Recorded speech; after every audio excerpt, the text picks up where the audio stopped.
Hello everyone, and welcome back to another video on my channel.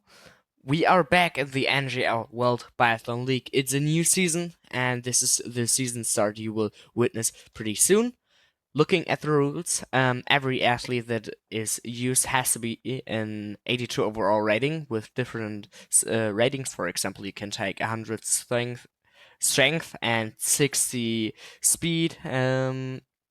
And yeah, you can switch up the special ratings just as you want. The point system is the same as RLL, so the first place gets 90 points, the second place gets 75 points, the third place gets 65 points, etc. The difficulty level we play on is insane, which is the hardest shooting mode in the game. The three worst results of the season won't count, so if you have a season where you don't participate for 3 times, that doesn't matter. If you participate all the times, you have the bonus of the worst results in general that won't count. There are always two lobbies. One is at 6 p.m. and the other is at 8 p.m. Central European Time, and the times of both lobbies will be compared. So the best time wins. If the first lobby has a record of 5 minutes 50 seconds, and the second one has a minute. The lobby winner of the second lobby has 6 minutes. The 5:50 wins, and the 6 minute would get second. And now into the race. We can see that we have 3 participants for the first race. Marcel Tessier, in this case me, is just recording the race to show it to you guys out there. And we are going straight forward to the first shooting, where we can see Norman is already there, hitting the first 2 shots. Meanwhile, Danilo Riedmüller, who is actually Janu, gets to the shooting stand as well. Norman cleans out here for the first shooting.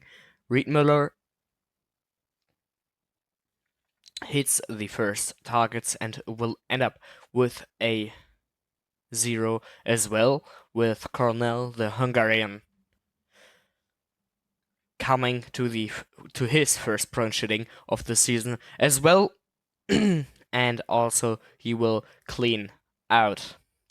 We will go to the second shooting now, and you can see that there are only 3 dots remained on the minimap because Cornell got disconnected. He will be in the second lobby once again to re-race his time. Norman has one penalty time of 20 seconds that he will get, and Janu at the shooting stand, beginning the shooting good like he ended a prone, and shoots another 0 here. And we can see at the checkpoint time that he is a bit behind, a bit like 10 seconds ahead of Norman, even though Norman has a 20-second penalty time. It is time for the second prone shooting of the race. In the individual, it's the third shooting, and Norman hits 4 targets, and now hitting his 5th, seeming a bit of redemption right here. And Riedmüller begins his shooting with 1 penalty time, which he can allow himself against Norman, and the second comes straight after. So he is pretty much behind Norman, ahead of the last shooting in this direct 1 versus 1. We see Norman now being able to clean out once again with a very solid 0. He has a 95 hit percentage in this race, which is a very good quote if you ask me. Now we can see him skiing a bit on track, and Riedmüller at the shooting stand once again, cleaning out and having the only 2 penalty times at his third shooting. His skiing, though, isn't good enough, as we can see in this ski time, to compete anywhere near Norman in this race. How much time it will, how his time What his time will be worth is something we will see after the second lobby. We can see Riedmer is 45.5 seconds behind. Now we are at the second lobby, and as we can see, there are 11 competitors, which 10 of them will finish this individual. It's the second lobby. The first lobby had only 2 countable times, and we see Cornell as the having the second run after he crashed the first time. We see now Marcel Tessier at the first shooting, already missing his last shot and getting into a bad position for competing for the podium, and Holacek cleans out the winner of last year's Crystal Globe. Does what he finished in last year. It's shooting 0 and being fast on track. We can now see Mayonnaise with 1 penalty time, and Cornell shooting 0 once again like he did in the first shooting he had prior in this video. We can see Sky shooting 1 penalty loop as well. Therefore he follows Marcel Tessier and goes the similar way Tessier did in this league. Puyol and Kretschmer, so Puyol and Vaderland, both now have 2 penalty times, which are already 40 seconds and impossible to beat on track if they want to go for better places. We see Janko as Lombardo and Fantasy shooting 1 penalty time, and Will Uplin continuing what he did last year, which was also shooting 0 and now competing against Holacek for the victory. We can see there are like 3 groups now. The first fighting for the podium, the second one fighting for midfield, and the third one fighting for the end places. But everything can happen in an individual because of the time penalties you may get. Holacek doesn't get one, and Marcel Tessier doesn't add another one to his layer, both cleaning out, but Tessier still way behind Holacek, 24 seconds, and Holacek gets faster each lap. Now we can see Mayonnaise, who shot 1 penalty lap in the first penalty time in the first lap with 1 miss, and Sky continuing shooting same like Marcel Tessier as Cornell cleans out once again. Shooting very, very good right here. Now we see Puyol shooting 1 penalty lap. There are plenty of guys at the same time at the shooting stand, and Fantasy cleaning out, Will Uplin cleaning out, and Kretschmer takes his time to shoot and now misses the first time and most likely a second one. Lombardo, in this case, who is Janko, shoots 0, and the Estonian Katau shoots 0 once again, still competing for the second place at the very least. We can see Holacek at the shooting stand already shooting when Marcel Tessier does. And Tessier cleans out, and Holacek cleans out once again. If Holacek cleans out, he will definitely win this race and continue after he won the Crystal Globe last year. Sky shooting 0 once again, the 4th and 5th place of last year's, still competing against each other for a currently 4th place, 5th place, and Cornell cleaning out once again with a 100% shooting rate to this point.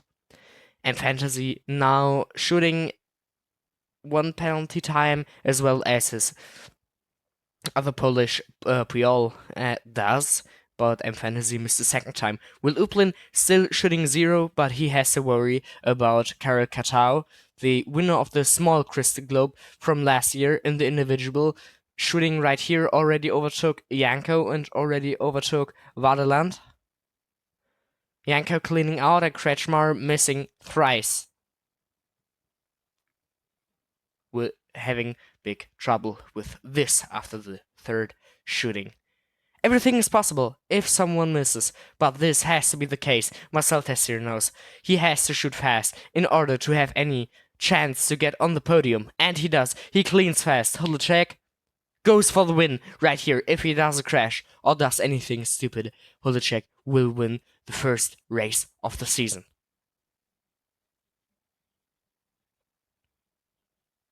We can see now Sky at the shooting stand. He was a competition for Tessir to this point, but now he gets out of the way, hitting one or missing one shot. Cornell, he is good at the shooting stand. Somehow he is too slow on track. He has to clean out to get a top 5, top 6, top 7 placement, and he does, hitting 20 out of 20 shots, which only was available for Holecek and him to this point.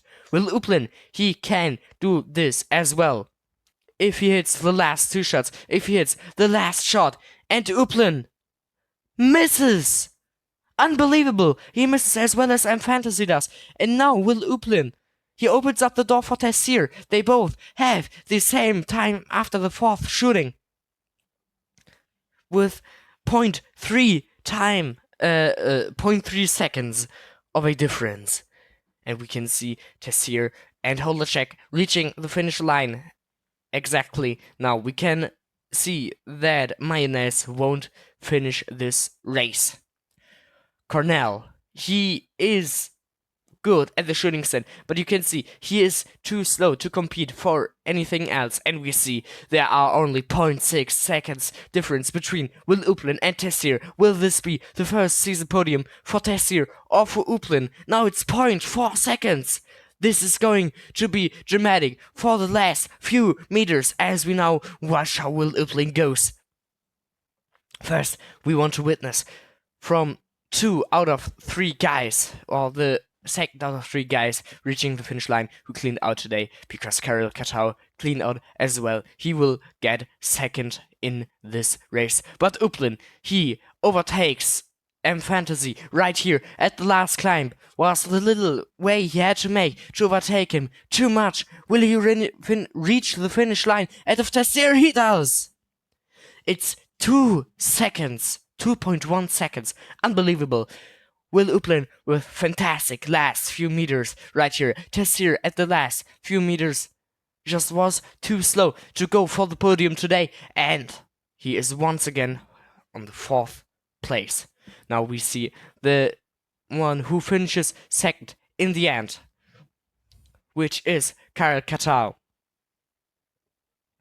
And we can see now the other Frenchman, which is Yanko, reaching the finish line with a lot time difference. He will be 7th, and Fantasy will reach at the end the 8th place, Puyol the 9th one, and Kretschmar, aka Weideland, simply missed way too many shots to compete for a better place. And therefore we have the podium of Filip Holecek, aka Philip Peak, on the 1st place, continuing where he ended last year. Yorok getting 2nd as the individual small Crystal Globe Cup winner of last year, and Will Uplin with fantastic last few meters ahead of reaching the finish line, which brings us to the official results with the points each competitor gets. We see Philip Peak getting 1st place, Yorok and Epic completing the podium, Marcel getting 4th place, and Cornell completing the top 5 positions, with Norman, Sky, Yanko, Yanu, and Fantasy, Puyol, and Vanderland completing the field. Thanks for watching, everyone. I hope we will see each other in the next video of the NGL World Biathlon League. See you next time.